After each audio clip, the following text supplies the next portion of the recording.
wonderful!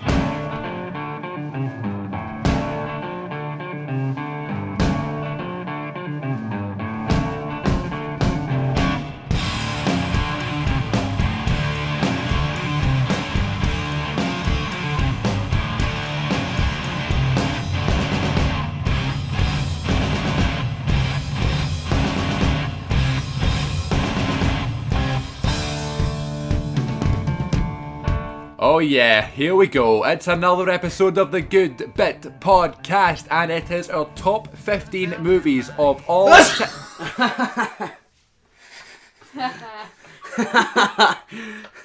This is the weirdest thing ever. It's how much boobs weigh in animal terms. You need to see this. It's like... Not like we'd started or anything. No, but two rabbits are... Oh, just wait, Rebecca. No, two rabbits. phone's off. I mean, Phone's away. airplane Sorry. mode, unless you're picking. I had to say that. Welcome everybody to another episode of the Good Bit Podcast. My name is Chris Moffat. I am the face that runs the place, and we are here, as I said before I was rudely interrupted by a sneeze, that this is our top 15 favourite movies ever revisited, remastered and redone. Because I don't know if you all remember, that we did an episode like this back in 2016 where the three of us being me, Chris Moffat, joined today by my original co-host Aaron Dockett and the Di Beethoven of Christmas Past, Ewan Ferguson. That was Aaron. And we all sat round a lovely microphone in Motherwell, and we... I remember that tiny little room. Tiny little room, and look at us now. Alright, that you lived in for... Many a thing happened in that room. Yeah. Oh. Drugs. And now we've come full circle a good 2 years later, a year and a half later, and we're here to do our lists remastered. How are you, boys? Lovely to see both of you. Thought for the day. Go for it. In cartoons and in a lot of American films, when anyone's having a soda, it always is about to run out. So it's like... A soda. Always. But they still drink it. Always. I'm demonstrating with a yazoo. But that's the thought for the day. Think about that. Ewan, do you have a thought of the day? No. No. We're here for our top 15 films. How was y'all at creating lists again? Here, listen. This was your idea? This whole idea came about because I was in rehearsal for our play, and I wasn't called, but I was in the room. You know those times. Yeah. And I learnt my lines. I'd done that. You know, it was towards the end, and everyone was working the scenes. So I had nothing to do, so I thought, you know what? And I was looking through my notes, and I saw my 2016 list, and I thought, you know, I feel like I'm on the cusp of something here. I'm watching a lot more movies than I have done in the past, and I feel like I'm on a journey. I'm on a cusp of doing it lots because I'm doing it more and more. So I thought, why don't I compile my top 15 now, and then in a year or so, I'll see how different it is. Okay, interesting. Because we were discussing your podcast, your new podcast, which is Podcasting. Brilliant name. Podcasting in brackets. Podcasting. And what is it about? What's it about? Well, it's similar to this. It's two young drama school boys, along with producer Anna. Yeah. It's Podcasting Studios, really. Who I hate. Well, if we take a visit to the Misery Corner right now, why don't we? Right now, I mean, I'm cutting myself off here. Why don't I finish? No, but I was saying something. This is also not your show. I know, I'm sorry, I'm talking a lot. What's your podcast about? What's my podcast about? It's two young dramas trying to figure out life. Drama school boysies. Drama school boysies trying to figure out life, trying to figure out love. What it's like to be an actor. What's it like to be an actor? Can we even act? Are we going to win the Carlton Hobbs? Are we any good at drama school? Can we do Shakespeare? Can we do... Turns out the answer to every one of those questions is no. No. So it's true. The answer is no. We try and figure it out. The answer is always no. So it's us dealing with that fact. Keep producer Anna's face. Producer Anna tries to sort of, I don't know what's the word, push us in. She tries to keep us straight. I hate her. Producer Anna has made the trip to Good Bit Studios. She's in the corner here. She's not producing. She's sort of lounging on a couch along with the Good Bit couch. Along with Becca Murphs. Becca Murphy's here, but she will not be on the show. A good bit regular. We hate her. So yeah, good. Have you got a misery corner again that we can go to now? We haven't been in a while, to be honest with you. Misery Corner right now. Yeah. Are you going to introduce it so you can go there? Yeah, so ladies and gentlemen, it's time for Ewan's Misery Corner.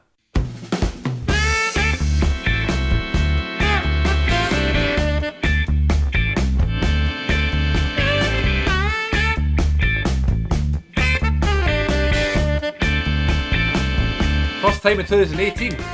Is it? Yeah. Go for it, brother. You know. Well, you know. Yeah, I didn't want to say it because she's right there, but I hate Anna. Which The Anna? producer, Producer Anna. Anna, okay. Just wanted to be clear. Just purely because she said my voice was shit. And I get told that a lot by my lecturers and stuff. I just didn't need to hear it from someone who I thought was going to be my friend. So, but it's in the past now. This is going to be great because good bit listeners and good bit fans are now going to either agree with producer Anna that they hate your voice, Yeah. and be team Yeah, I producer know. Anna, and they're also going to be team Dia Beethoven if they totally disagree with producer Anna. Look, I don't think there is a team Dia Beethoven. Let's be honest.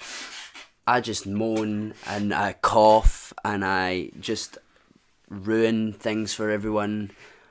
But you know what? See, as long as I have a good time, who's really winning? That's all that matters. Who's really That's all winning? that matters. Exactly. But Sorry. right before we started recording here, we filmed or recorded a little snippet for the newer episode. Well, the yeah. newest episode? See, the Good Bit podcast is expanding across to our podcast because we've got a segment called Top Trumps, sponsored by the Good Bit podcast. Yes. Because of course, the face that runs the place right here, he loves to list things, and so pay homage to that. Hence the episode today. Top 15 films ever.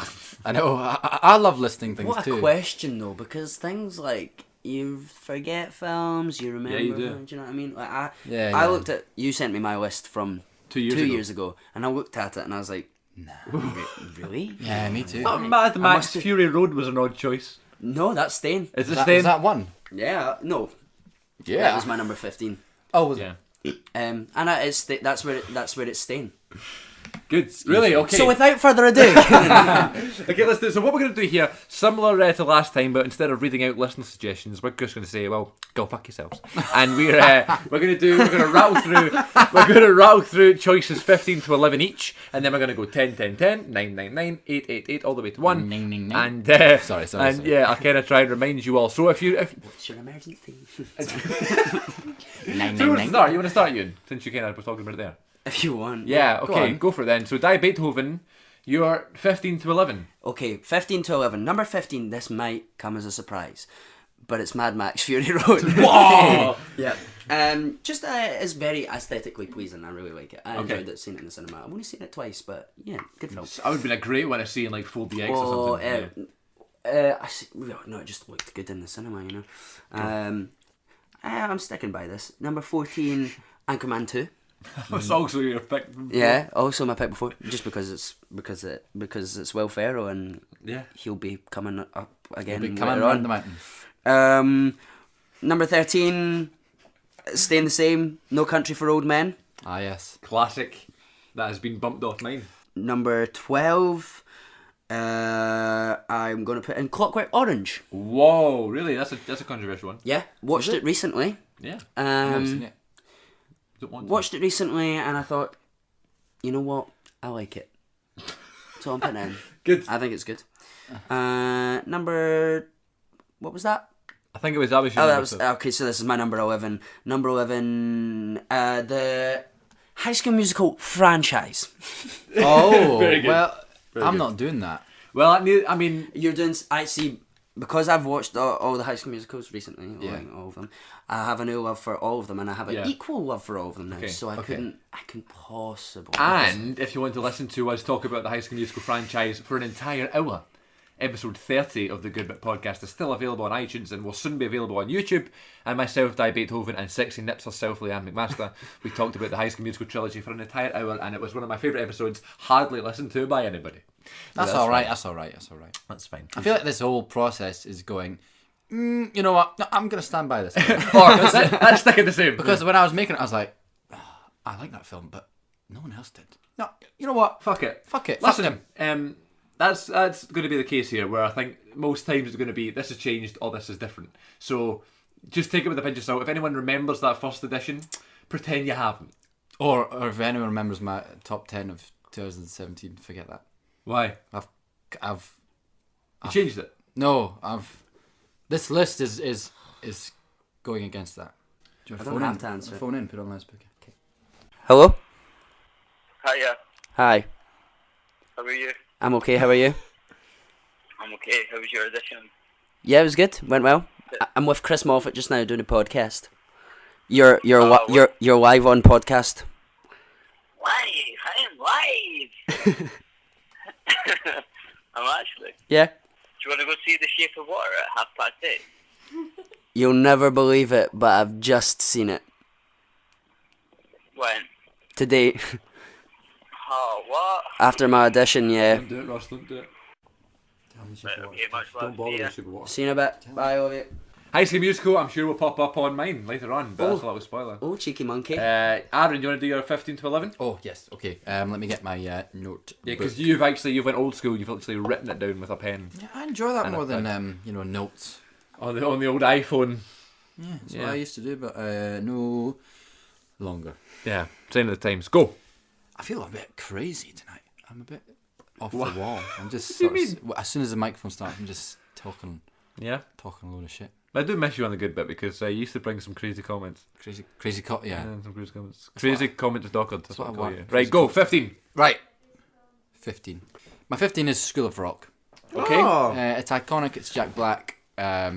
It's Jack Black. It's the ultimate Jack Black film. Yes, Isn't it is. Yes, If it was you right like- for if- him, wasn't it? If you like Jack Black, then you know, and it's like rock and roll. And my dad. It's It's my dad's favorite film, I think. Yeah.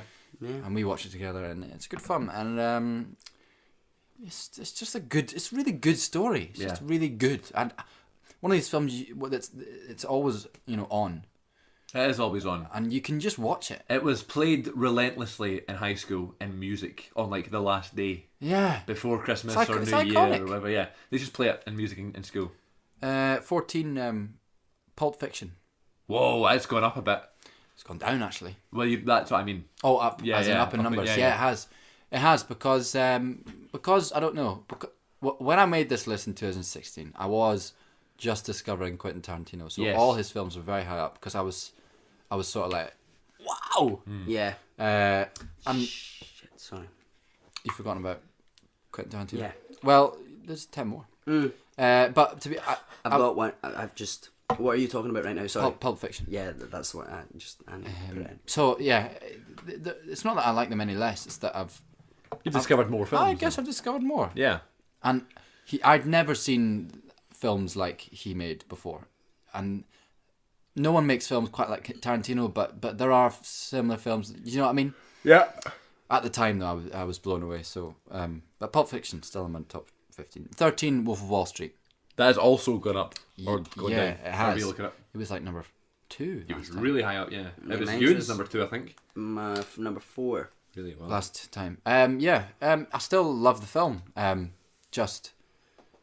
I don't know. I still love the film. There's more that I did enjoy and have fonder memories of. Okay.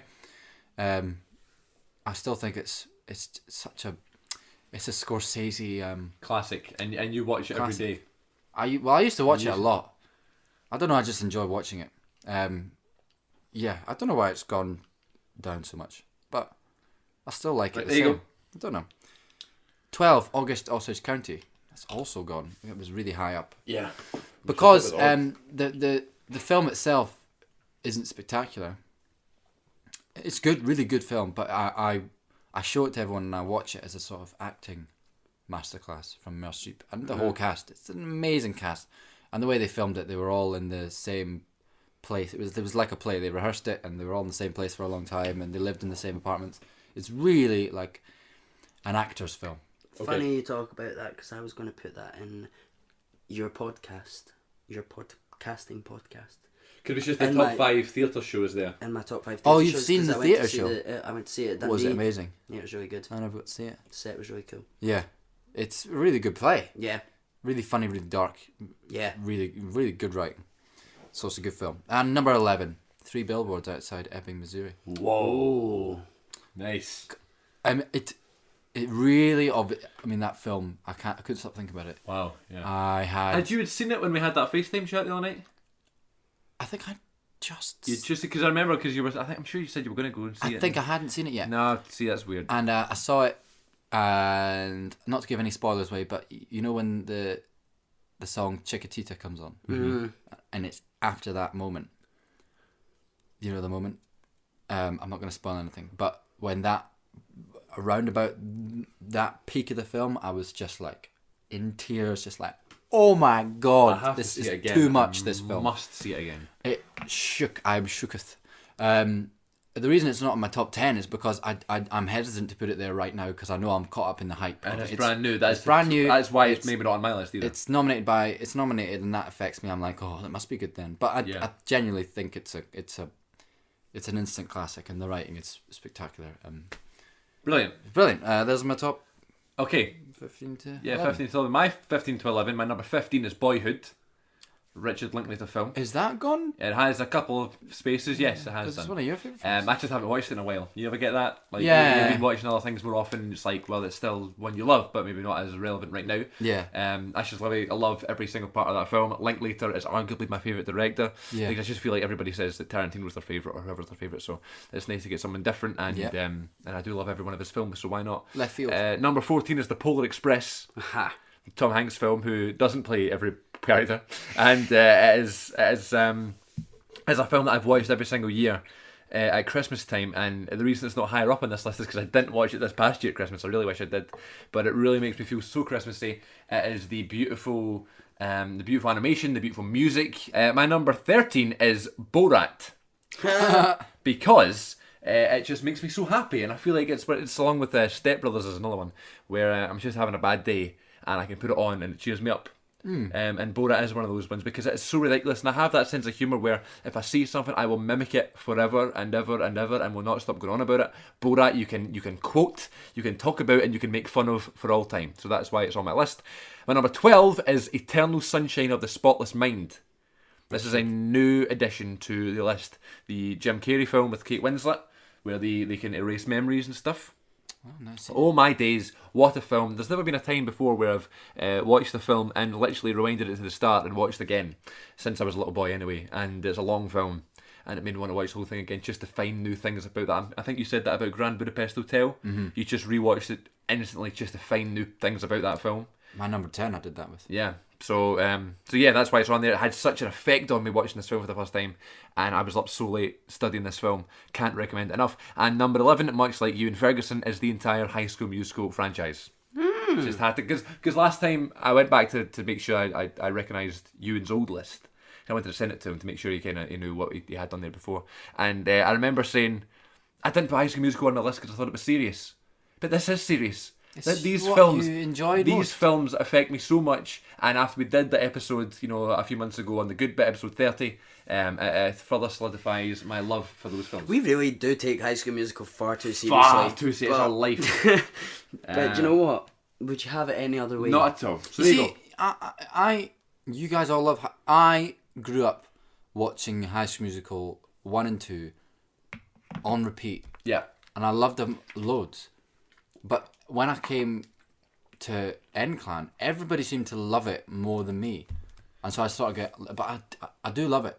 You do love Hum them. Hum Nuka Nuka Apawata is one of my favourite songs of all time.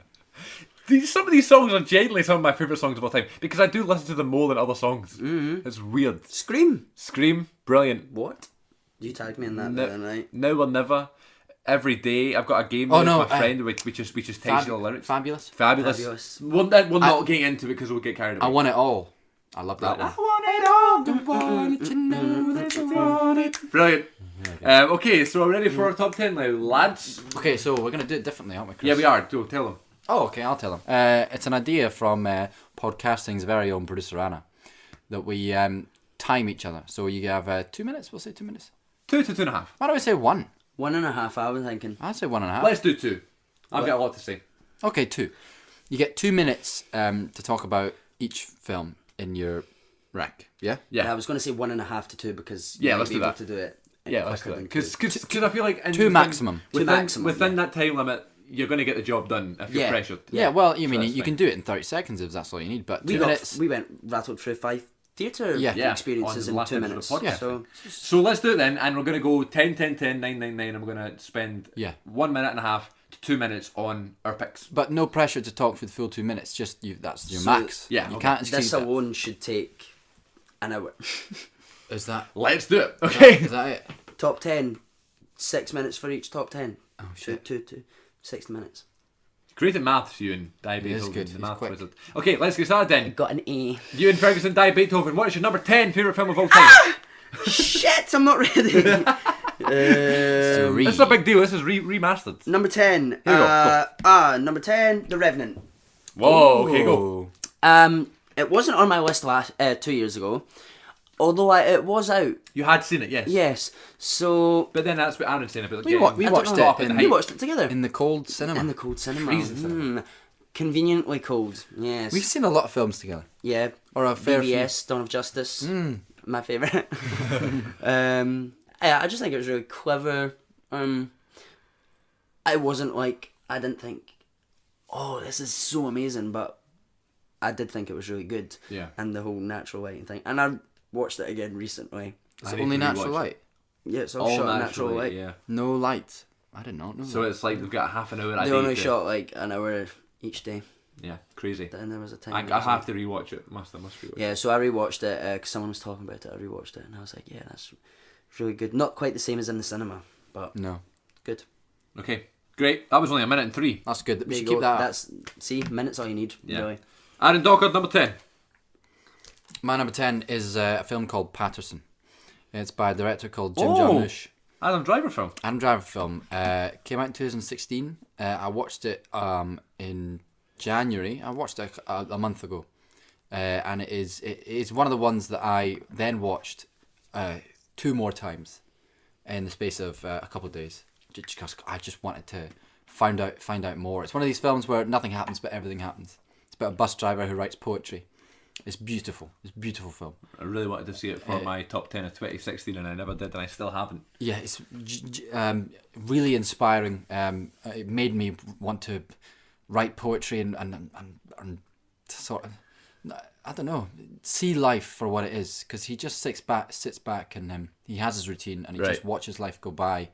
And not in a negative way, but he takes so much in and he lives, don't know. I just don't think he can do anything wrong at this point, Adam Driver. And Jim Jarmusch is it's really his vision. I watched one of his early films and it was weird, but yeah, something about it. Loved it. Great. Cool. Well, my number 10 is a special film to the three of us. My number 10 is The Hateful Eight. See, we have again- similar taste. Yeah, we do That's have similar true. taste. Yeah. Because we, Sometimes. the three of us saw this together in January 2016, and then a few months later we did the last top 15. And, you know, getting caught up in the hype and stuff, and we hadn't done that top 10 of that year yet, and that was my number 1 that year. And I was also considering my top picks from 2017 if I'd wanted to put that on the list, but I still think it's too soon. Because I might still be caught up in the hype of these films, like Baby Driver and The Last Jedi. So, I thought this was a good cut-off for Hateful Eight. It is a new Tarantino. You know, as you said earlier on, you watch films that you've never seen before. Like, these are completely different films. They're not, no film is like this. No. Pulp Fiction and Cowbell and all that nonsense. And then a new one comes out. It's like when, you know, your favourite, you know, album is released and you don't get new music from that person for another couple of years, then a new thing comes out and it's like, oh my god, it's a new whoever. This is the same thing, it's a new Tarantino.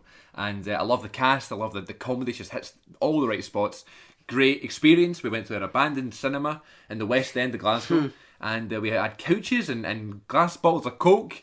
Really It great was experience. amazing. And Aaron experienced a Tarantino film for the first time ever. Me too. It was the first time I saw a Tarantino film in the cinema. I tell a lie. That's I meant to say. I'm Yeah, the same in as the you. cinema. So it was a great experience, and I cannot wait for his next film because I'm hoping it's going to be as special. So my number 10 is The Hateful Eight. And Margot Robbie will be in it, Is she? apparently. Number I don't 9? need a minute because my number 8 is The Hateful Eight. You're number 9, you mean?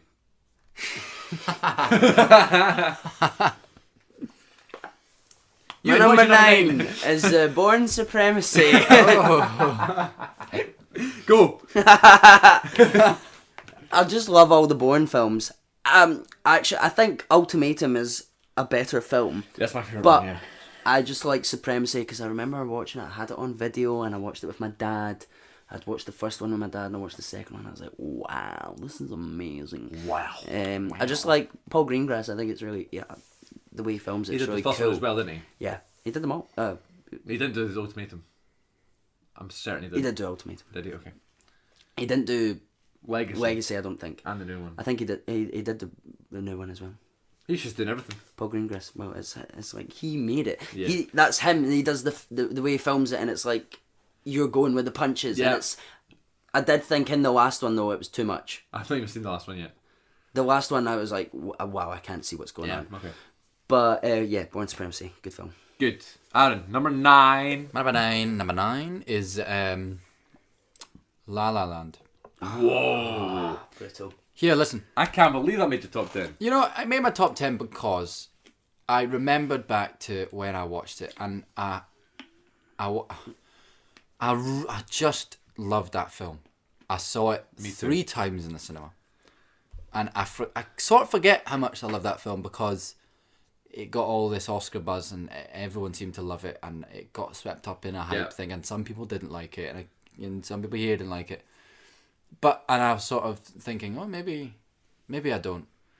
I watched it again on Netflix, and I really think it's a class piece of filmmaking, and I think it deserved all the praise it got. It was, I mean, just a great musical, and I don't like musicals that much, but I loved the music. I thought Ryan Gosling brought something to it that it needed. Without Ryan Gosling, it would have been Another Emma Stone film. Yeah, another movie musical. I think he brings something that, like, I watched Casablanca for the first time. Ewan's work. And what's his name? The main guy in that, I can't remember that. Humphrey Bogart. It's a similar thing to him. This sort of cool guy, sort of old movie, you know, keeps his colours close to his chest. His performance in that makes that film a bit more gritty, and it's about actors, and I love the music. I saw it 3 times and I cried every time. Okay. Loved that film. I really enjoyed it. Loved that film. I have to rewatch it. I've only seen it once. Really? Once? Yep. Yeah. No, I've seen it a lot. Brilliant. It's Just on loved Netflix now though, isn't It's it? on Netflix. It's on Netflix. I have to add it to the classic collection. I have Manchester by the Sea, but I don't have La La Land. Would you add La La Land to your approved Of course I section? would, yeah. Yeah. Definitely would. My number 9 is Elf. Oofed. Yeah. And I said about the Polar Express where I watch it every Christmas, but it wasn't really true because I didn't watch it this past Christmas. But Elf, literally every Christmas. And yes, it is hurt the fact that, you know, you can't really watch it in summertime. You have to watch it at Christmas time. But that kind of adds to it and it makes it extra special. And I've mentioned this on a previous podcast and literally just on Aaron's podcast, that I was in New York this past December and I visited the areas where they film lots of things, like the fountain at the end of Elf where they're singing Santa Claus is coming to town. I was there at, at the fountain, brilliant. And then we came back from New York like the week after and watched Elf because it was Christmas Eve. And it's like we were just there and it just made it even more special, and it would take a miracle to remove this film from my top 10. So there you go. Will Ferrell's best film. Oh, you think? Yeah, 1,000,000%. And yeah, just love it. I can't find a flaw, even though it's like it's nice way. Yeah. You know, it's not like, oh, it's not a perfect film, but you know, if you're going to just work for a good time and to cheer you up and make you smile, you can't beat Elf. So that's my number 9. Can I make a point? Yeah. Now? That I'm realising, how hard is it actually, you know, when, let's say art or a film, when you really love it, Yeah. how hard is it to articulate why? Oh my god. It's so easy when you hate something to go, you know what, I hate this is wrong with it, I hated this, Yeah, you're right. she was shit, he was shit. It's so hard when you love something to articulate why you did. I Because find it it just- really hard. Because Sometimes it's just a feeling and it's like... it's on a level It's that love, though, isn't it? Like, you can't articulate. Yeah, You're like, and also I think the good thing about doing the podcast is we get the opportunity to Try and give express it, it. have an attempt have at a it. bash at yeah, it. but Yeah. you find yourself just going, I just love it. Yeah. But that's amazing. I started doing cinema reviews for YouTube, a series called Cinema Club, and I feel like just stopped doing them because I'm saying the same thing every time. I just love Even it. though I really loved the film, I'm just like, he was good, and I just loved it. And that's every video. But you do have different opinions on each film, but You it's have to just just think it's about it, yeah. I totally agree with you, good point. Are we moving on? Yeah. Number 8, please, Ewan. My number 8, So- funnily enough, I wonder what it could be. is The Hateful Eight. Hey. But just for all the reasons that... all the reasons you said, Chris. Tell you what we need to do. We need to get together, us three, and watch it again. Yeah, I think so. That'd be great. I've not watched it since then. There's a. I have. Have you not? I have watched it twice. since Yeah, then. I've watched it once. I think there's a YouTube video in itself. The rewatching The Hateful Eight together. Yeah, that'd be well, the whole night. I think what we could do is we could go We do it here. get dinner, and then buy some glass bottles of Coke Oh. and sit and recreate the night. Yeah. I think it's one of the most underrated films of all time. Yeah, great. Aaron, number 8, please. Well, don't say Okay. Hateful Eight because it's number 8. Nope, it's not Hateful Eight. Hateful Eight has moved off or on. I don't know. Oh, who knows? Revenge of the Sith. Oh! I love this film. It touched me on so many levels I cannot explain to you. Okay, I'd seen Attack of the Clones and Phantom Menace as a child on repeat, on video, for years, however many years there were between. And my granddad, I loved Star Wars. I'd never seen the originals, but I loved these two films. And my granddad took me to see Revenge of the Sith at the cinema. And can you imagine if you'd been in the world of Attack of the Clones and Phantom Menace, you just watched them all the time, and then Revenge of the Sith comes and totally changed, like warped my mind. And you didn't know what was happening. I didn't because know you what was hadn't seen happening. the I was original. like, what's happening to Anakin? Look at him. General Grievous, who's this guy? Obi-Wan Kenobi's dead. No, he's back. It was unbelievable. Mace Windu. No. It was unbelievable. I was like, it was a huge experience as a child. Great. And then, of course, my parents bought me the original trilogy after I'd watched Revenge of the Sith, and obviously that's like mind-blowing. What's happening now? Mind-blowing. That's Yeah. Anakin. That's Yeah. C-3PO. But I was literally, it's amazing. And I watch YouTube clips of that film when I can. Yeah, great. Okay. General, I just think, and I know the prequels get a lot. I know there's lots of politics and there was flaws in it, and Anakin wasn't great, but. You know what? What an amazing film. I loved that film. I love that film as well. It's not on my list. I but think it it's should be. the whole Jedi Empire, whatever, you're collapsing, and I just think it's great. I love it. And it's so quotable. It's the most quotable film of all time in my life. Yeah. Do it. Do it. Hello there. Hello there. Hello there. So uncivilized. Do it. Another happy landing. Brilliant. You were the chosen one. Yeah, but I love the fact you put it on the list because I took it off my list because I already had 2 other Star Wars on my list. I think that must have been a good way to watch them though, like in order. Yeah. Because I seen A New Hope and Return of the Jedi. Empire and all that nonsense. Return of the Jedi. Yeah, I saw seen all them first. I saw A New Hope Yeah. first, then went to Revenge of the Sith in the cinema, and then Phantom Menace, Attack of the Clones, Empire, Jedi. So it was Wow. the weirdest order ever, but you know, whatever. But see, it's hard because if you're showing the Star Wars to your mates now, you don't want to show them the prequels first because then they might think, oh, What is this? Yeah, this is a bit boring. I think that's the way to watch it. Watch it from 4 to 4. Watch the prequels as a But child. the sequel, the original trilogy is quite dated now though. Yeah, I it's dated, think. but I think you have to be a But Star Wars fan to let it. I think that- it's dated. I think so. I've seen them. They were on TV recently, Yeah. and I think they are. But I seen them. What do you call it? Be careful. When I was younger, I watched them obviously, and I was quite young, so I was like, wow. You see, when George Lucas, we're talking about this, but it's Star Wars. Yeah. You see when George Lucas gets hounded and they say, and he says, no one likes the prequels, and he says, well, they were for kids, these films. And people go, no, they weren't. It was full of politics. I can speak. Me as a child, absolutely lapped them up. Yeah. I love the prequels because it's Star Wars, isn't Yes. it? There's lightsabers in the Yes. Force. So don't give me this shite that Last Jedi was bad. That's a different story. It's not a different story. What if kids watch Last Jedi now? No. I don't deny that if I was a kid and watching The Last Jedi, I'd probably absolutely lap it up. Yeah. But I'm not a child anymore. And I fall asleep with the prequels, and I didn't like The Last Jedi. But I love the Revenge of the Sith. And Yeah, right, okay, we Never have to watched move on. it. Sorry, But yeah, good, I love that. Revenge of the Sith, number 8. My number 8 is Back to the Future.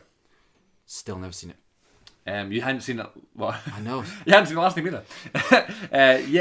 This is just the most perfectly made film.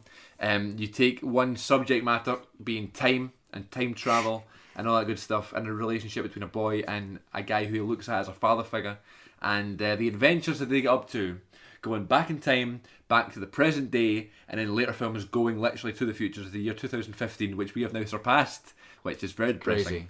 Crazy. This is just the most perfectly made film. and there's comedy. It's a cheesy 80s film, which kind of brings it down on my list a little bit. But and I didn't grow up with it either. That's another thing that hurt this one. That's why it's 8 and not like fucking 3. I didn't grow up with it. I watched it in later life. But you can imagine being a film fan later on, picking up on all these things that I probably wouldn't have picked up on if I was a child. Yeah. Just thinking, this is fucking incredible. So Back to the Future is my number 8. Boom! It's concise. It's more concise. Yeah. I'm sorry. And funnily enough, I've done that in good time. Robert Zemeckis film, great film. Number 7, Go for it. Step Brothers. Nice. Yeah. You don't like it, do you? I love that film. Oh, do you? I love That was an art of yes. Someone doesn't like it. No, I I love it's just it makes me piss myself every time. Yeah. Also, I just think how much fun that must have been, Yeah. because it was all improvised. I think Lots they of had they had a structure of what they wanted to get, but it was all improvised. Because you watch the outtakes and they're all different lines. They're just like snowballing different Brilliant. stuff. Yeah, as an aspiring actor, that just seems like so much fun. That's like a dream job. Do you know what I mean? Just Totally. going on Have with fun. a guy that's like, with your pal. I mean, Equal in ridiculousness. yeah, just because I can imagine going on with with you or with you, Aaron, like with having a lot of an my absolute- friends. Do what you just- want and- Do you know what I mean? Great. Imagine how good fun that would Exactly. be. Yeah. So yeah, number 7, Step Brothers. Great. Number 7, Adam, please. Number 7, the Grand Budapest Hotel. Oh, you do just love that film, don't you? Yeah, I've not seen it in a while, but Yeah, I have yep. it here. When I watched it, it's true. I then went and watched it another like 3 times in a short space of time. It was my first Wes Anderson film.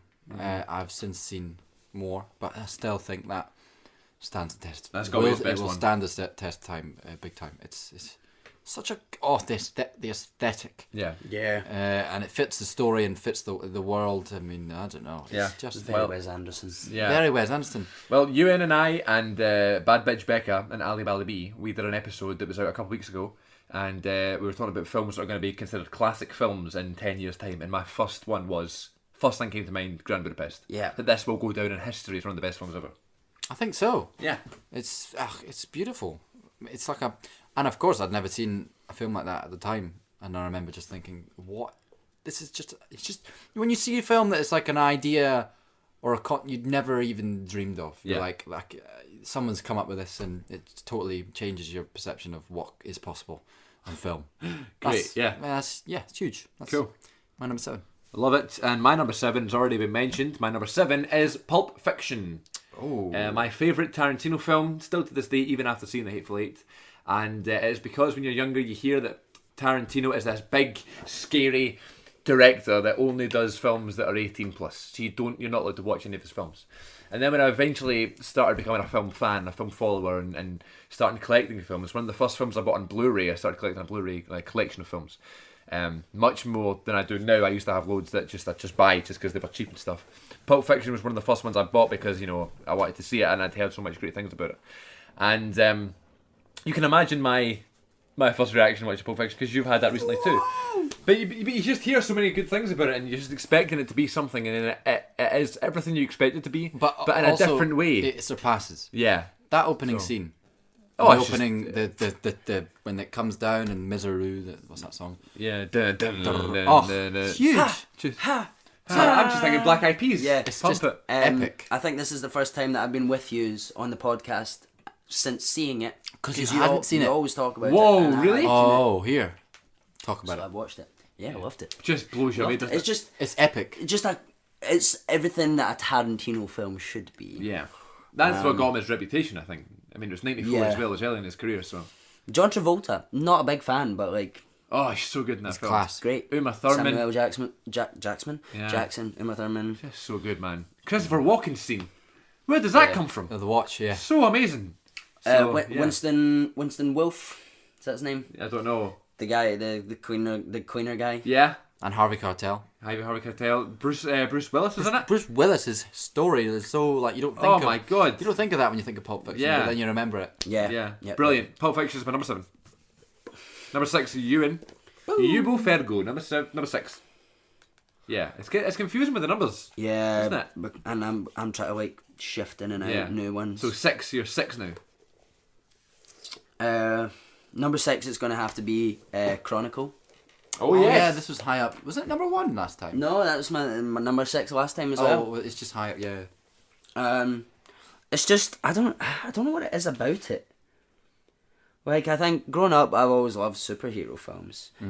And so that was one that I seen it, and it wasn't just your average like Marvel, DC type thing. It was something completely different. More like, real. found footage, more real. Yeah, like more believable, if as believable as it could be, I suppose.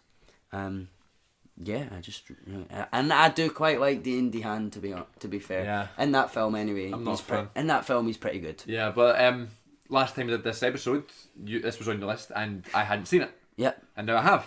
And I do like it, but I just wasn't a huge fan. Yeah. You set the bar very high for me, though. You know, you're like, this is great. But I know what you mean, it's really cool film. I can imagine kids loving it as well. Yeah. Cool. 6, Aaron? You're not gonna like this. Oh dear. Jurassic Park. What one? Oh, 1, the original. Steven Spielberg. You're not going to like Absolutely. this. It was my childhood. It was my childhood. Did you love dinosaurs? I was a dinosaur kid. I was one of these kids who watched. I had all the toys. I watched it on repeat throughout my whole. It was my childhood. Ages 4 to 10, I'd say. Really? Whoa. Did you like Land Before Time? The dinosaur cartoon? Yes, I did. Yeah, big fan of that when I was younger. Another great dinosaur film. Sorry, continue about Jurassic Park, but Dinosaur, the film. It's called Dinosaur. The Disney one. I've not seen it. I never heard of it. Amazing.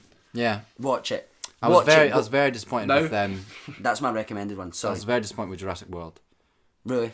I was watched just that. for the ending. That was on The over ending, Christmas, and it's I just watched silly. it. It's just silly. It was Boxing Day was on, yeah. And now there's silly. the Lost World or something. Is there? Coming out soon, yeah. That trailer, yes, it is a bit like, but I will see it because I just love dinosaurs and I'm interested. And it'll you know what? It'll probably be one of my top 10 films of The year. The year, yeah. the year. I just love dinosaurs. Yeah. No matter if the plot line is stupid and I don't know what this island is blowing up. dinosaurs. I love dinosaurs, so I'm like, oh, it's a Spinosaurus. Yeah, very good. Okay, we good? Yeah, we're good. My number 6 is A New Hope. Yeah. This is because, you were talking about Revenge of the Sith, watching it constantly when you're younger. This was the first Star Wars film I saw. Aye. And when I used to go out with my friends from the street, because I'm not black, I promise. I used to go out with my friends. I used to have lots of friends who used to live about here that were similar age as each other, and I was always younger, much younger. And I just looked up to them so much. And they'd bring their toy lightsabers, and they'd play with them, and they'd talk about the Star Wars film and stuff, or the new one's coming out, Revenge of the Sith is coming out soon. This is literally 2005, before Revenge of the Sith had come out. And they're talking, and I'm just like, oh God. And I knew that my dad loved Star Wars and stuff, and he loved Star Trek. And I always flagged them, because I'd never seen them. You just didn't know what this thing was. What watching Star Trek for? What watching Star Wars for? Do you know what I mean? And then one day I was like, Dad, you can show me StarArs now, I suppose. And we didn't have them on DVD or anything, but somehow we managed to get a hold of A New Hope. Must have been on ITV4 or something. And I just didn't know that's what Star Wars was. You just hear Star Wars, you hear the name, you just associate it with something. And you watch Star Wars and you're like, what on earth is this? And can you just imagine the people in 1977 watching this for the first time? What? They must have thought they'd smoked something before they came in the cinema. And that stands later on in my list when I talk about stuff later. But that experience of being in the cinema, watching Star Wars for the first time and feeling it, hearing the music, watching the battles, that not only the lightsaber battles, which were a big thing when you were a child, but even the gunfights, the space battles, incredible. Episode 4 of New Hope, the first of a Star Wars, is my number 6. Fair. Ready for top 5s? Top 5. Top 5 city, bitch! Okay, this is difficult. Number 5, Airplane. Oh, nice.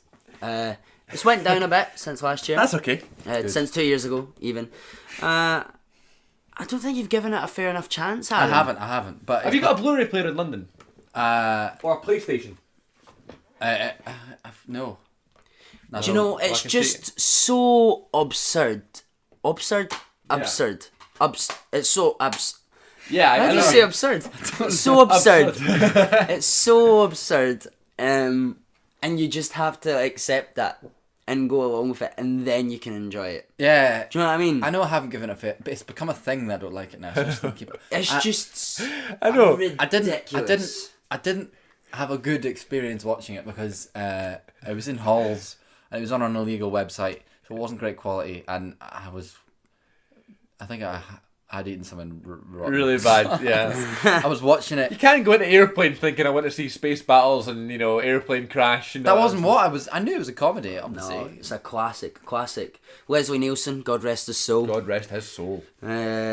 Fucking Naked Gun is other good Yeah. Leslie Nielsen films. But yeah, Airplane takes it. It's just stupid, do you know what I mean? The plane gets landed by an inflatable dummy. Do you know what I mean? It's stupid. And the It's reason, meant to be. and the reason we can say that that's great and it helps the film is because it's not up for 13 Oscars. Yeah, exactly. Well- you know, maybe I could enjoy. Yeah, maybe I could see the fun in The Shape of Water if it wasn't like getting so much praise. But the fact that it's getting all these nominations, And it's not just an indie film. It's not. No, it's like a big budget film, and it's so.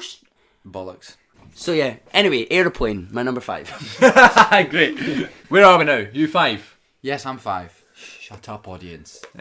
Never heard a more noisy audience. I know.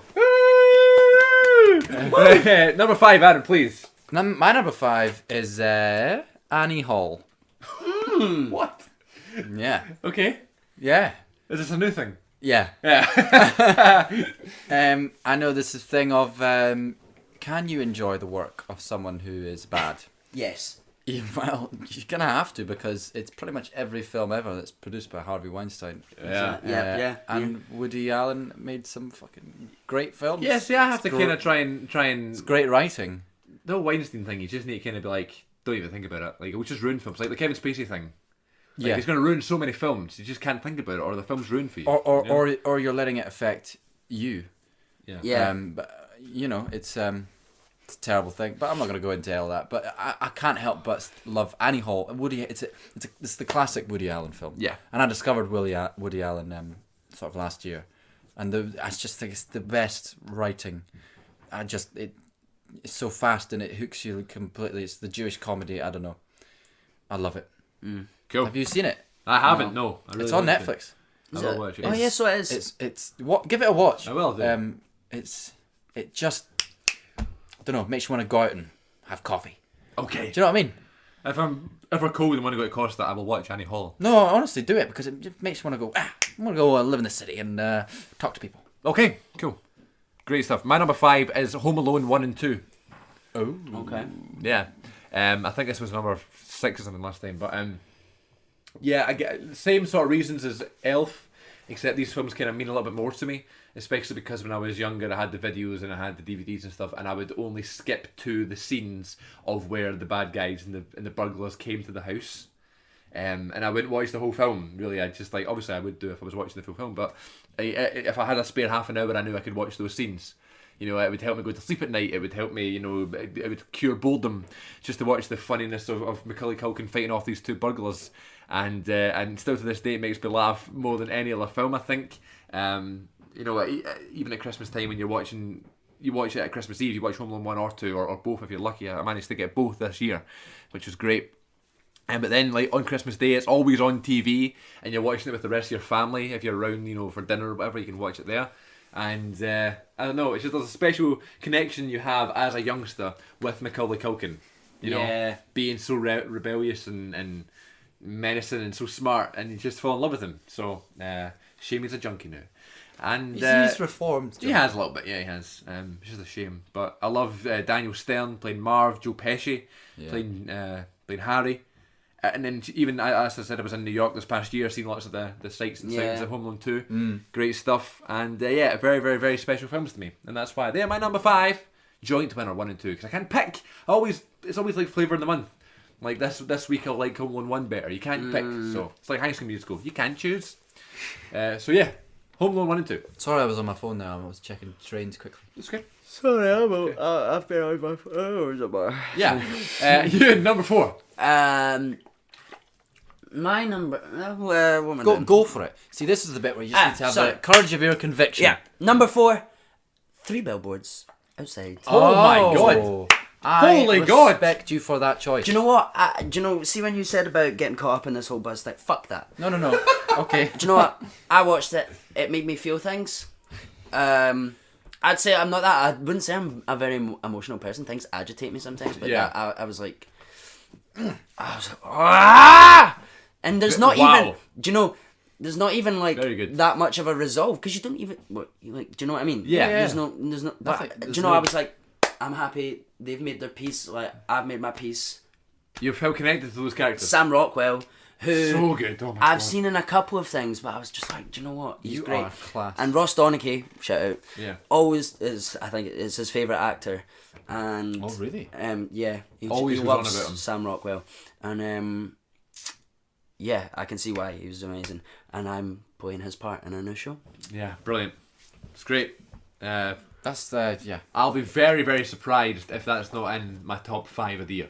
And I hope Very, very to God it wins Best Picture. Yeah, yeah, over Well, by the time people are listening to this, The they Shape will of have Water. It better not be The Shape of fucking water. known the shape of nonsense. If like, they do that, I'm writing a letter to the Oscars. They're condoning bestiality.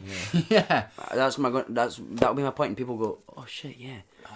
Right. Okay. Skizzies get legs and arms. Do you know what I mean? here we go. It's Is it- number. It's it's time not for four, number is it? 3. Number 3. No, it's number 4. Is it? Yeah, I four, just did number 4. Number 4. Right. My number 4. Listen to me here. Is Rogue One. Oh my days! Yeah. You see, See when you say the films, I'm like, do I have it? in terms of cinema experience, I don't know. That film blew my mind. Did it blow my mind more so than Return of the Jedi did, and Revenge of the Sith and all the other ones? I don't know, but it certainly did. But it's kind of separate. It's separate. It's not part of the saga. I mean, It's a It's separate not film. part of and that Standalone. it's a standalone, and I went and saw it in cinemas 3 times, I think. Yeah. And that the last 10 minutes of that film, Oh my God! Just it's a journey. emotional roller coaster. and you know why it's the highest up Star Wars film in my list. I'm going to say that it's because it sort of brings the whole saga Story together. full circle Yeah. in a way. Yeah. Yeah. And Carrie Fisher was in it, and she just died. Yeah, but she Yeah. wasn't in it. You know. But she wasn't in it, and the way they brought back Vader. Vader and General Hux. General Hux. That's What's a new his guy. what's his bloody name? Tarkin. Moff Tarkin. My name. A lot of Moffat. people had a problem with it. I just thought it was an amazing, extraordinary feat. As long as they don't do that. Yeah, I mean, they're like, you could tell, but you know what? Like, my imagination filled in the gaps. yeah, Honestly, it Yeah. did. But for years we have to deal with the fact that there's a big plot hole between 3 and 4, and then it's just there you go, fix It's it. fixed, Made and that. in the most Yeah. beautiful way. Yeah. I think it's got amazing story, amazing. It's a masterclass, total It's an masterclass. absolute masterclass. And I wasn't a fan of what's her face before then. Felicity Jones. Felicity Jones, and like I saw in the fucking Stephen Hawking film Theory of Everything. It's like, what you doing, hen?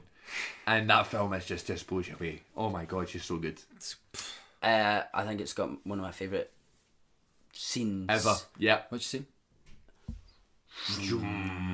When they're trapped and they can't get away, but they've got the That Death is Star his. plans. When you think about it, that is his real introduction into the universe. This whole universe. I mean, imagine seeing that. How to do it? Imagine if that was the first Star Wars film you see. You're like, who is this guy? Yeah, oh my God. Except for I want her alive, and you're like, Who's wearing this a guy? silly hat. I know. Yeah, great. Okay, so that was your 4. Yeah, Rogue One.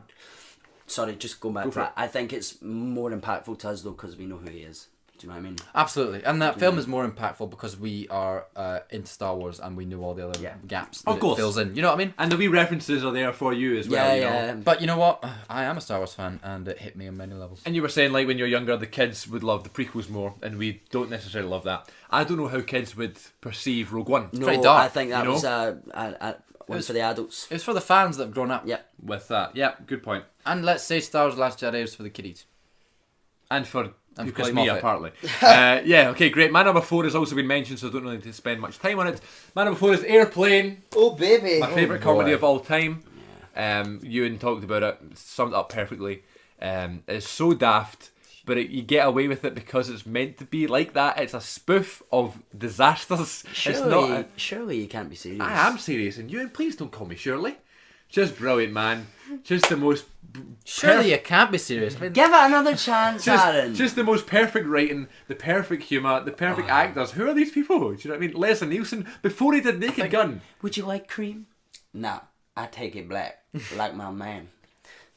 How it's You did that like a black woman. It's a little white girl saying It's it. a little white girl saying it. That's nuns. so funny. Nuns are only people who can understand black people. Oh yeah. So fucking brilliant. Gee golly. Gee. That's Gee. definitely like so offensive now, Yeah. to be honest. But By golly, shamanana, shumanu. yeah, it's so good.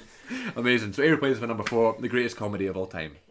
Okay, so It's time for the top 3. this has been It's been fun. yeah. So I was going to mention Get Out, but I've removed it. Okay. Just I did really enjoy it, but I can't fit it in because my top these 3 I need to get them in. Right. So my number 3, sorry, is Skyfall. Oh yes, that was your number 2 last time. It was my number 2, so I've moved it up. No. Yeah. Oh, yeah, up. Down, sorry, up. sorry. What? Up If you think of the list like my Up in list is numbers. from 15 to 1. yeah. Yeah. I've moved it down in the list. Okay, so yeah, number 3, Skyfall. I just thought that I like the James Bond films. I've never really been a big fan of like the Sean Connery ones, or really? So don't tell Ian. But He'll not no, I think Daniel Craig's so good at that part, and Yeah. Skyfall in particular, Sam Mendes. Is that Sam Mendes film? Sam Mendes, yeah. Javier Bardem. Yeah, brilliant. Judi Dench is finest Judi hour. Dench. Yep. She's great in that film. Her last hour. Well, if you didn't know that already, you do now. It's ruined. Yeah. Well, I haven't seen Skyfall in a long time. Her so. finest and final hour. Not in real life, just in... Not yet. Yeah, not yet. Yeah. Maybe by the time people listen to this. No, but yeah, I just thought Love it you, was a Judi- really love good... Judi Dench. So that made me kind of a bit gave me high hopes for Spectre, and I just thought I did enjoy Spectre. It was a bit much. It was just a bit. I Spectre don't was know. good, yeah. It was just a different kind of film, I think. Just Did it you wasn't- hear, you know Batista, who the rest of Batista, he's in Spectre, he plays the bad guy. Dave Bautista. Jinx, he plays... Something, yeah. Yeah, where he has one line, and it is shit, right? But he was under the impression that he didn't have a line until that day the director shouted, "Can you say shit when you come off the train?" And he was like, "Yeah," and the director found it so funny. So he said it and he went shit, and that was that. But the director wasn't happy with the way he delivered shit. So they had him, they flew him in and had him do different ways to say the word, and they picked which one they liked the best. So he's in the studio going, shit. And the director picked their favourite one, and that's the one they used.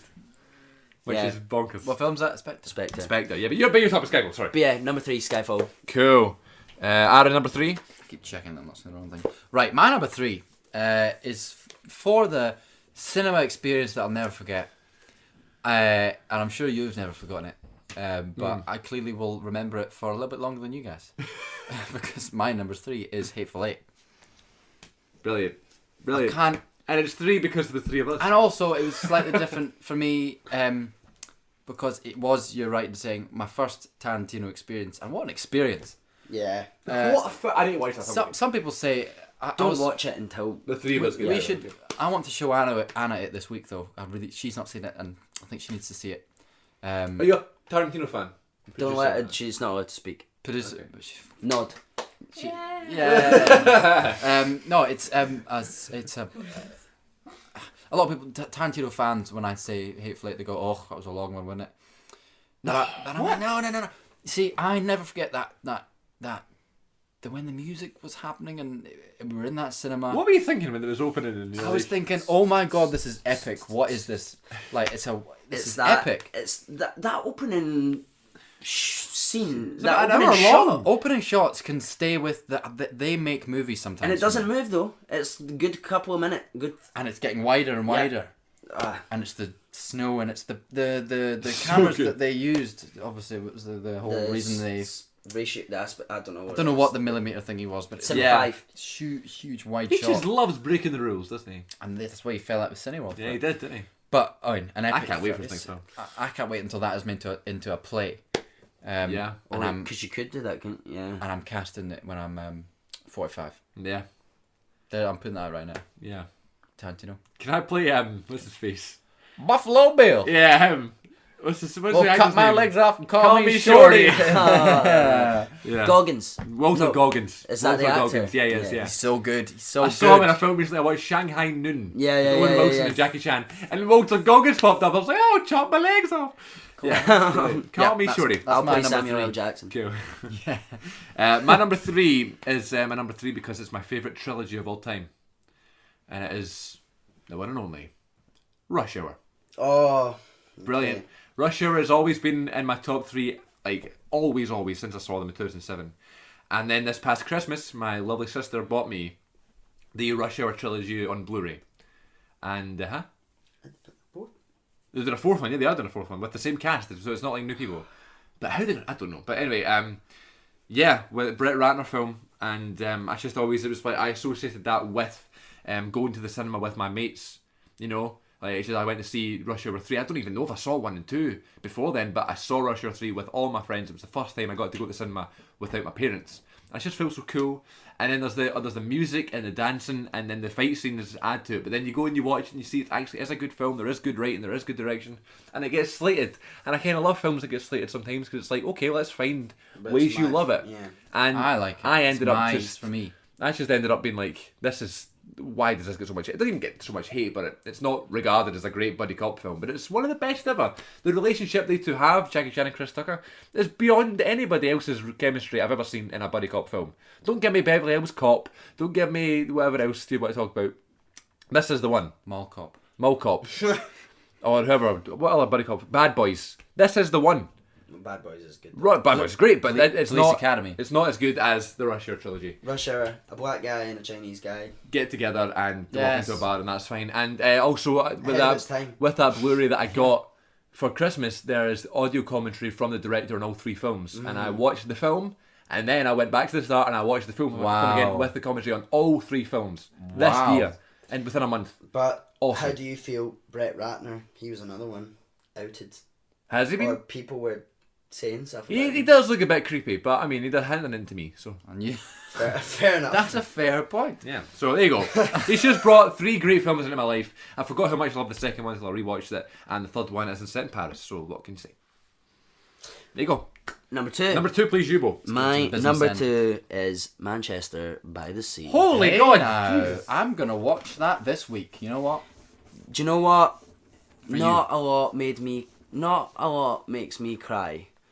But there's a scene spoil in it. Manchester by the Sea. I won't. It's not spoiling anything. But there's a scene in Manchester by the Sea with Michelle Williams and Casey Affleck. And Casey Affleck, whatever he's done, I don't care. In this film, he's not playing himself, so I can feel sympathy for that character. Yeah, of course, The I know, scene- but it's different. The scene, yeah, I know, but there's people that are like, oh my god, I'm not watching that because Casey Affleck's like, oh, fuck that. Do you know what I mean? He's a character in something. It's a piece of work. Yeah. And so there's a scene with Casey Affleck and Michelle Williams, and it broke my heart. And I think I it's was with you. I think it's a beautiful film. It's a slow burner, but you know, I was like that the whole Did it whole really time. break I was your heart? like, yeah. The first thing you said to me after we saw that film It's together. her, and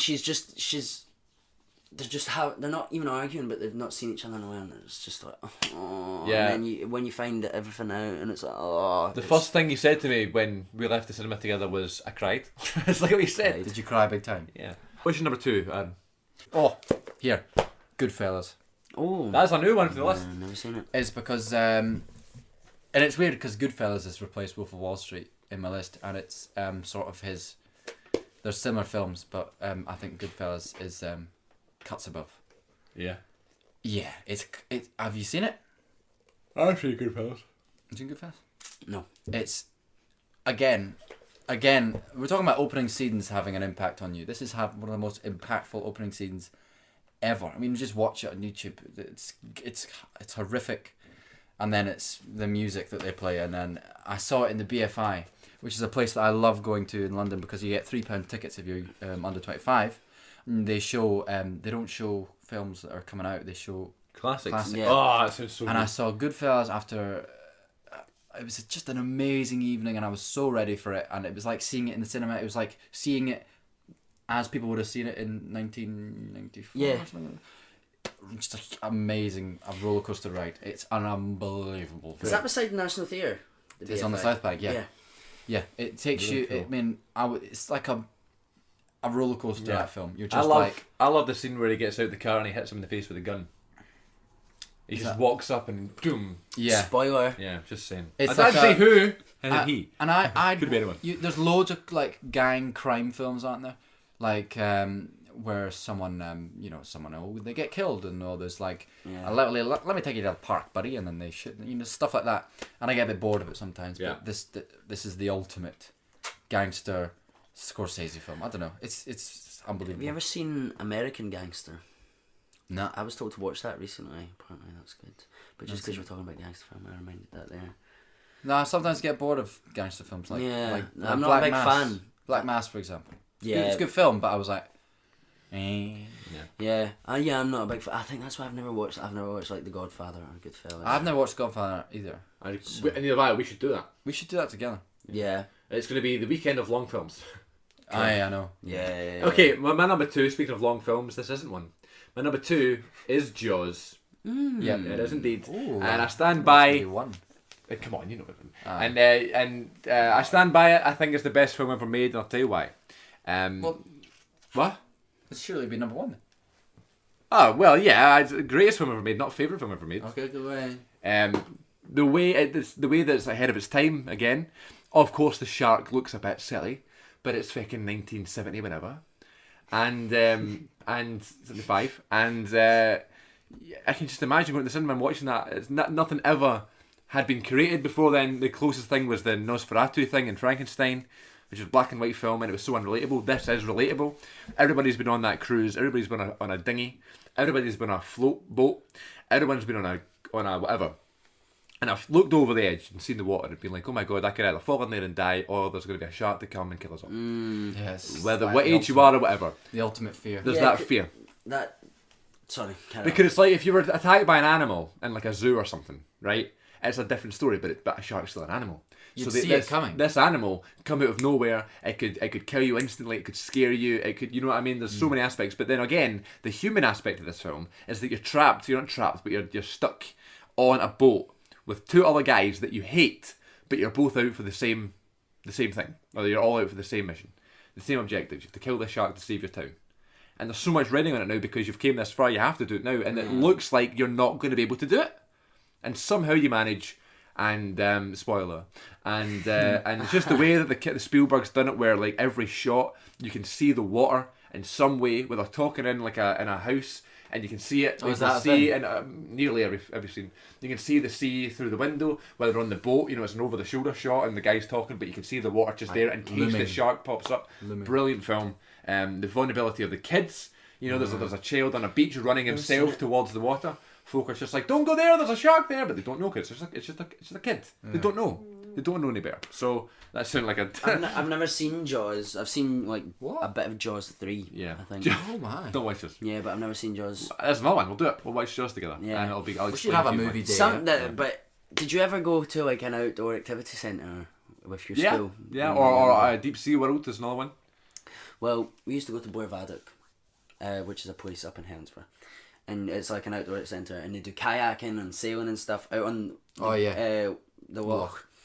And I just remember being like out in the middle and just thinking, like, how much is below, like how much You don't know. space You don't know. is there below me right now? It's Yeah. terrifying. Terrifying. And And, there's- I know there's nothing because it's Scotland. Yeah. There's nothing there.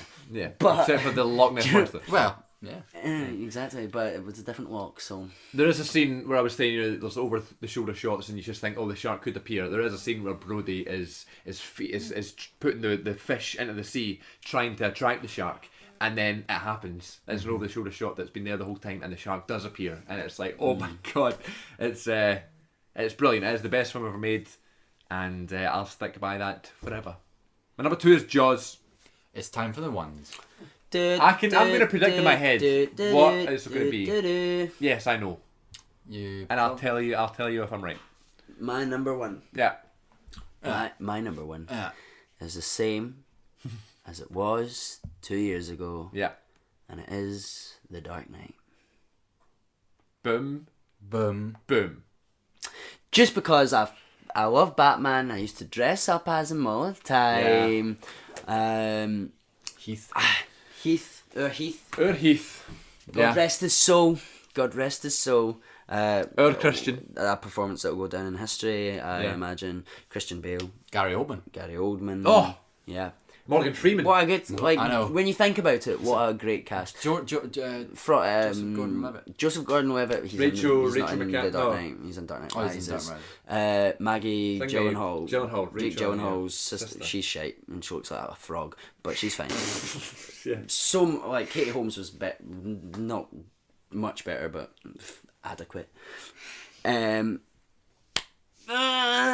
Someone else. Aaron Eckhart. I don't know. Two-Face. I just think it's a great film. Brilliant. So, like, One of the best films ever made. yeah. Liam Neeson, is he not? No, Liam Neeson. Liam Neeson's in the first one. Yeah, that whole trilogy is Trilogy. really good. Yeah, but that one stands specifically out, I think, The yeah. Dark Knight, and I think it has a lot to do with Heath Ledger's performance. People say, "Oh, that's just because he's dead." Everyone's like, Not oh, at all. Not at all. Because people were It's busting him genius. before he died. Yeah. Yeah. Well, no. A lot of people had a lot of Reservations. reservations about him being the Joker. Yeah, I Um, imagine. The guy But- from Brokeback Mountain, you know. Yeah, but I watched lots of interviews about like his first like screen tests and him getting costume tests and them being like, "Oh, he's doing something weird here. Like, Yeah. this is gonna be cool," and just the way he was working. And Good. it's a shame, but Yeah, it's a shame. And I think these films, 1 through 3 of all of our picks here, it's just films that you can put on, and doesn't matter Yeah. what bit they're at, You recognise you can just it. put it on and enjoy and it. if you're gonna leave, That's how you do it. That's how you leave do it. something good. Very good. Yep, good choice. Number 1, please, Aaron. Your favourite film of all time is? Birdman. Yeah. Oh, yeah. I knew it. I could read you both like a book. No. I can't get rid of it. It's just something that's. I can't get rid of it. No, I can't. I keep thinking if I watch it again, well, I do like to watch it again. Am I gonna not like it this time? Because I've seen it so many times, and I'm not one for watching things again. Really, generally don't. Yeah. Every time it's like watching it for the first time. Every time. Yeah. The way it's consistent one take Yeah. shot just keeps you hooked. You do not and that is the way he directed it, because it's the way life works. There is no cuts in life. That's a great point. You know, in life you are just constantly, there's a constant sort of stream of images that come, and it reflects real life, and it's about being in the theatre and that sort of way of life. And I don't know, I think there's beginning to be more and more of the films where it's like based on like actors, nah. and I find it really relatable. Not just because we're actors, but you know, like there is that sort of struggle that people don't Trying to make realize. Do you know what I mean? You look at that film differently now. How do you mean? Well, now that you're an actor. Well, no, I was when always an actor, Well, so- yeah, or I've trying always to. been an actor. Right, I Chris. see. No, but You know what I mean? Like, you pick more things but up now. I haven't watched it for about a year. Me neither. But Me neither, thinking actually. about it now when I'm in this final year, So they approved and the struggles that we have this year. Well, I know you know, Chris, but Yeah. I'm sure you have. I'm backstage and all that sort of thing. You know. Yeah. You know, And it's you just never think, what if I'm having an argument with someone before I go on stage? You yeah. never think that, but No, but it could happen. and it happens. It does, yeah. Absolutely. What was that I was watching? I was watching one of those round table interviews, and it was recently. So it was like John Boyega, Gary Oldman, and James Franco and stuff like that. Oh, God, it sounds so good. Gary Oldman was talking about how like when he was doing Tinker Tailor Soldier Spy, he had like this like stage fright for just even doing the scene on camera, and like it was getting so bad, and he had to like actually get prescribed stuff. Yeah. Because he was like, there's too much going on in my head right now, which I think people don't get that sometimes you can It's really hard. like go into something so hard to get your Yeah. head around. It's difficult. It's not an easy gig. Yeah. Yeah. No. I mean, Sure. it is like compared to some jobs, it's not like Yeah, of course. a not brain like hard surgeon, work. but like you go places in your head sometimes Yeah, it can be dangerous. that Isn't it? can Fuck you you up. can fuck you up. Yeah. That's me getting So anyway, philosophical. number 1 is Birdman. Yeah. 19. Yeah. Great film. No, you look at me laughing. You're number one. No, you're number one. Oh, I thought you were going to say it. That's why I was looking at you like, you looked at me as if like I just killed your No, child. no, I was looking at you like, you've become Yeah. one of me. You've discovered the You've light. become one of me. Yeah, my number one is Birdman, and I'm interested to see within the next year if my delving into the discovery of the arts in film, will it change? It probably won't. No, probably not. Well, I hope it does, you know. I hope I see Yeah. more amazing stuff. Okay, well, my number one. What's my number one? Star Wars Force Awakens. Star Wars: The Force Awakens is my number one. Is it? Yes. I love that. My number one is The Force Awakens because it's my Star Wars. I love that it's your favourite film. Yes. Star Wars is my favourite genre, my favourite style of film ever, my favourite franchise. So it doesn't matter what Star Wars film there is, I will love any of them. However, Force Awakens is a special one for me because it was the first one to come out when I was such a big film buff. Big man, big You boy. know, I was older now. I thought you said Big Nan. What, Nan Could bread? go with Nan Bridge actually. Yeah. But you were there to experience that with me though, weren't you? Like you came to the cinema multiple times with me. We laughed at the same jokes. We were blown away by the same performances. Did I go twice with you? I saw Force Awakens in the cinema 4 times. I think I went twice with you, and I went once with my other friend. I saw the midnight screening. I we saw were it the day there- after. we were I there- saw it with you on New Year's Day, and then we went again and we all fell asleep. Do you remember we were there at TGI's the night you saw it for the first time? That's right. Before you went in, you were so excited. Tony Mac- Macaroni's. Tony Macaroni's, Macaroni's. sorry, I was sorry. so buzzing. And we all went out. And I went to see Force Awakens, and the next day I went to see it with the Frasers, and their reaction, because I knew it was coming.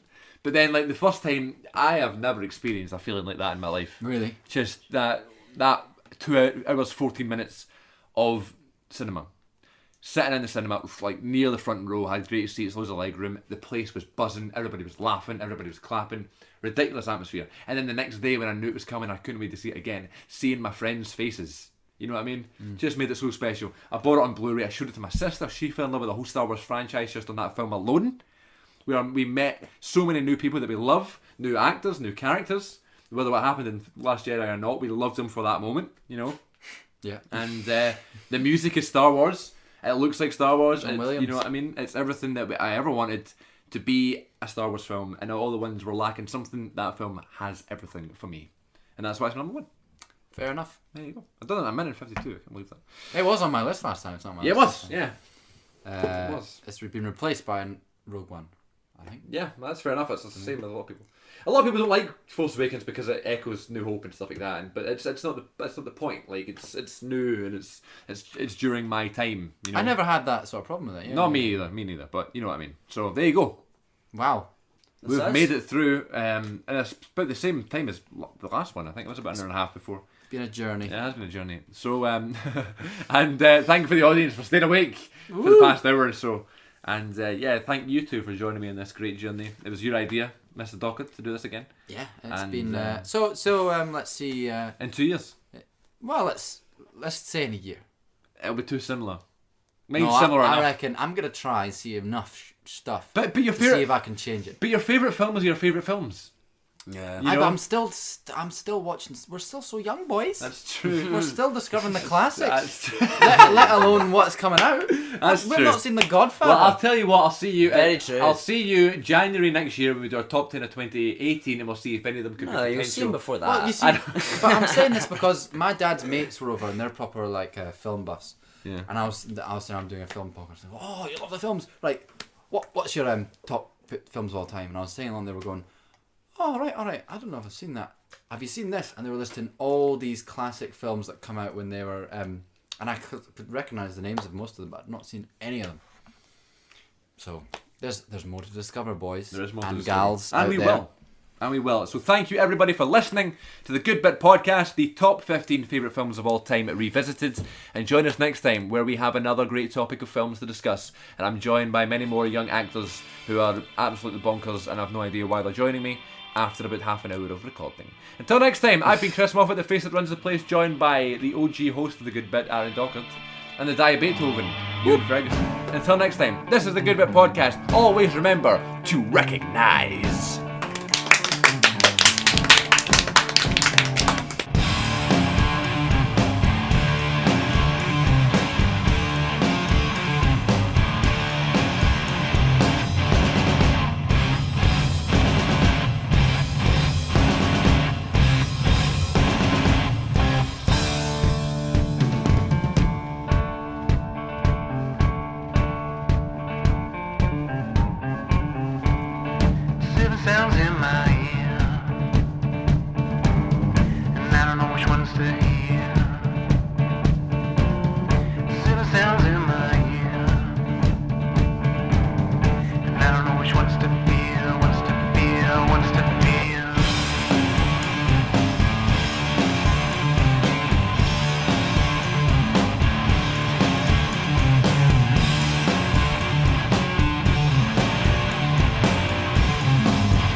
sounds in my